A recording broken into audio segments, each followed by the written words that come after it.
ऐसी कहानी जो आपकी सोच बदल देगी। एक राजा ने अपने सैनिकों को सड़क के बीच में एक बड़ी चट्टान रखने के लिए कहा। चट्टान को बीच सड़क में रखवा कर राजा ने अपने सैनिकों से छुपकर उस चट्टान पर नज़र रखने के लिए कहा कि देखना उस चट्टान को रास्ते से कौन हटाता है। लोग उस जगह पर आते रहे और जाते रहे, लेकिन किसी ने भी उस चट्टान को रास्ते से हटाने की कोशिश नहीं की। उस चट्टान के पास से लोगों के गुजरने वालों में राजा के कुछ करीबी लोग और शहर के बड़े व्यापारी भी शामिल थे, और उनमें से कुछ लोग तो राजा को ही कोसने लगते कि क्या राजा इस चट्टान को भी रास्ते से नहीं हटवा सकता। लेकिन किसी ने भी उस चट्टान को रास्ते से हटाने का प्रयास नहीं किया। ऐसा काफ़ी दिनों तक चलता रहा। एक दिन एक किसान अपनी सब्जियों के साथ उधर से गुजर रहा था।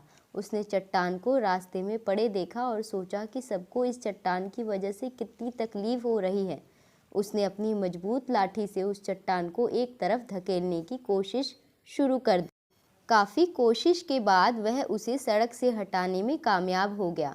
चट्टान रास्ते से हटाने के बाद किसान अपनी सब्जियों को उठाकर जाने ही वाला था कि अचानक उसकी नज़र एक पोटली पर पड़ गई, जो ठीक उसी जगह पड़ी थी जहां से उसने वह चट्टान हटाए थे। उसने उस पोटली को खोलकर देखा तो उसमें सोने के कई सिक्के थे, और उन सिक्कों के साथ राजा का एक संदेश भी था, जिसमें लिखा था कि ये सोने के सिक्के उनके लिए हैं जो इस चट्टान को रास्ते से हटाएगा। दोस्तों, बिल्कुल ठीक इसी तरह हम सबकी लाइफ में भी कुछ परेशानियां आती हैं, और कुछ लोग उन परेशानियों से बचकर निकल जाते हैं और कुछ रास्ता बदल देते हैं, और चंद लोग ठान लेते हैं उन परेशानियों का हल निकाल लेने की। और ऐसे ही लोग मुश्किलों में संभावनाएं और संभावनाओं में छिपे अवसर को खोज लेते हैं। सीख: मजबूत इरादे और नेक दिल के साथ किए गए कोशिशों के परिणाम हमेशा ही अच्छे आते हैं।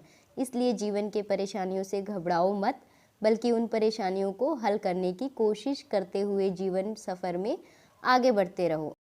यदि आपको मेरी कहानियाँ पसंद आती हैं तो वीडियो को लाइक करें, शेयर करें, कमेंट करें और चैनल को सब्सक्राइब करें। Thank you.